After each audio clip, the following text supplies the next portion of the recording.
आइए हम इस एकादशी की व्रत कथा का श्रवण करते हैं।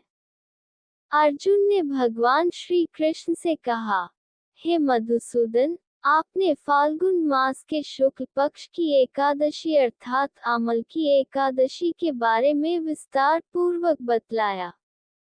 चैत्र माह के कृष्ण पक्ष में आने वाली एकादशी का क्या नाम है तथा उसकी विधि क्या है, कृपा करके आप हमें बताएं।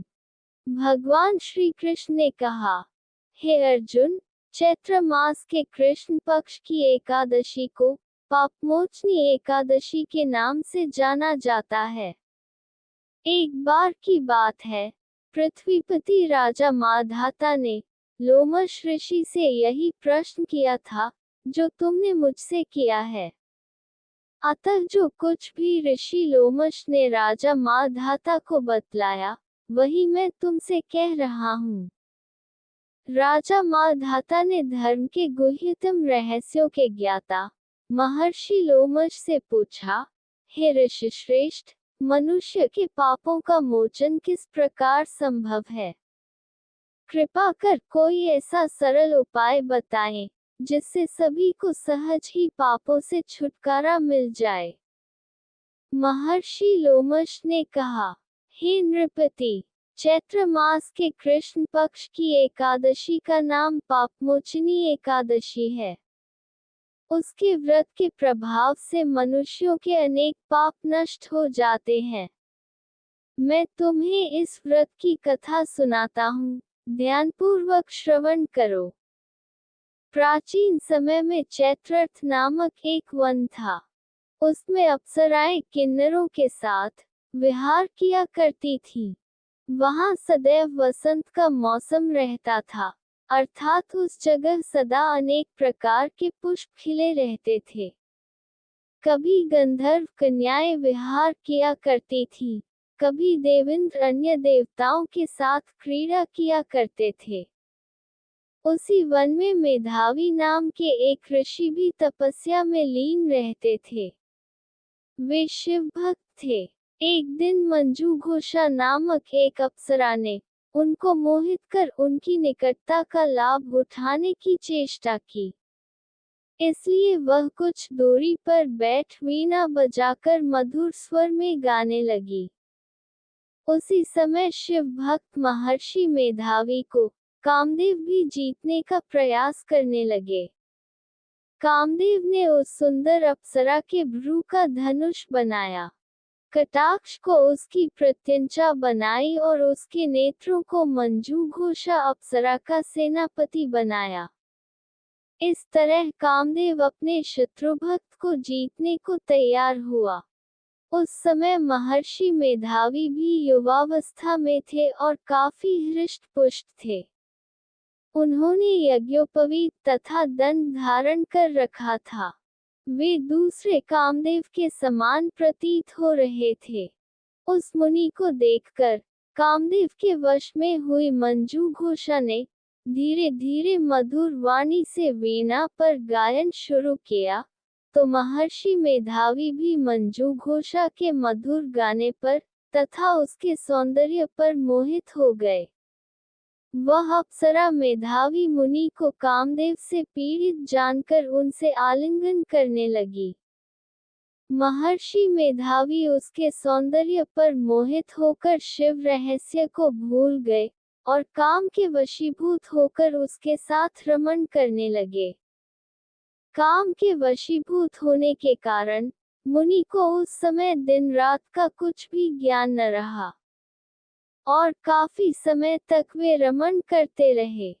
तदुपरांत मंजू घोषा उस मुनि से बोली, हे ऋषिवर, अब मुझे बहुत समय हो गया है, अतः स्वर्ग जाने की आज्ञा दीजिए।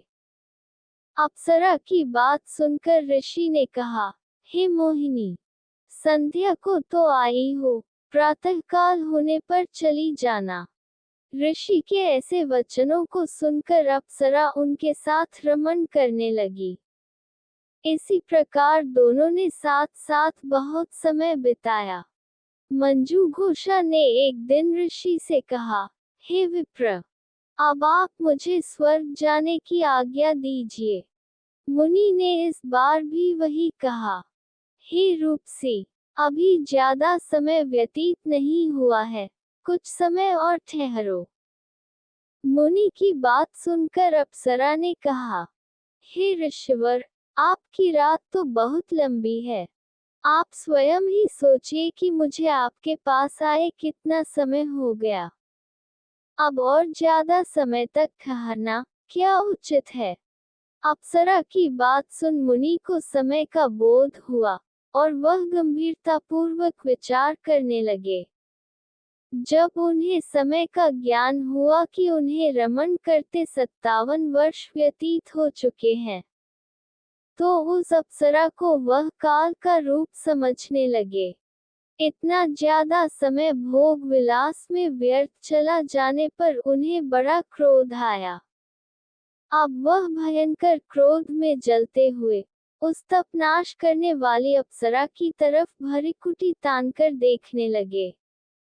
क्रोध से उनके अधर कांपने लगे और इंद्रियां बेकाबू होने लगी।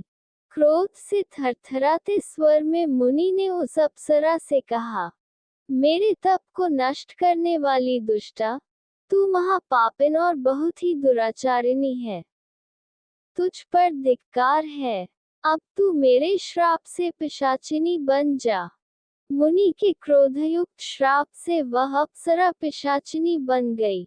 ये देख वह व्यथित होकर बोली, हे ऋषिवर, अब मुझ पर क्रोध त्याग कर प्रसन्न हुए और कृपा करके बताइए कि इस शाप का निवारण किस प्रकार होगा।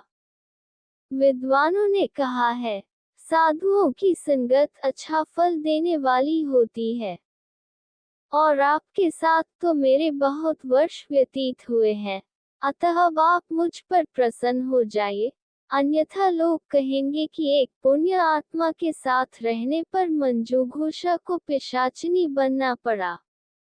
मंजू घोषा की बात सुनकर मुनि को अपने क्रोध पर अत्यंत ग्लानि हुई, साथ ही अपनी अपकीर्ति का भय भी हुआ।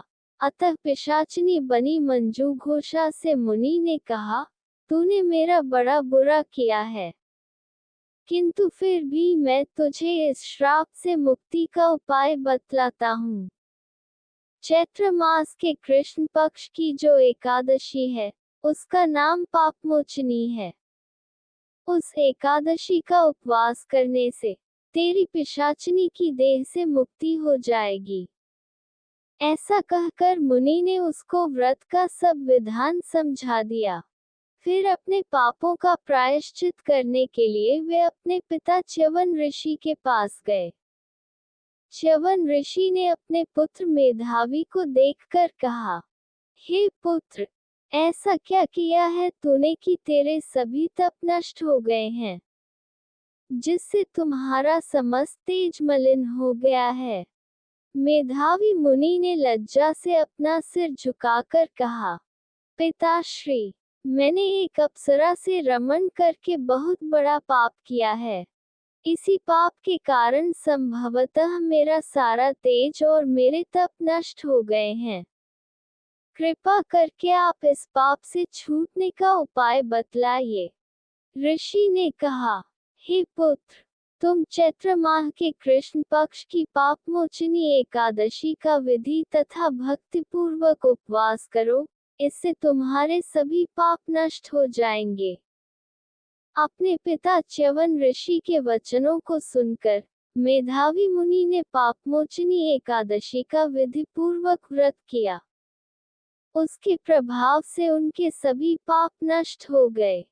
मंजू घोषा अप्सरा भी पापमोचनी एकादशी का उपवास करने से पिशाचिनी की देह से छूट गई और पुनः अपना सुंदर रूप धारण कर स्वर्गलोक चली गई।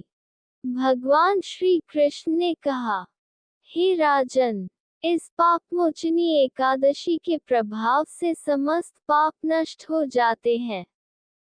इस एकादशी की कथा के श्रवण और पठन से 1000 गोदान करने का फल प्राप्त होता है।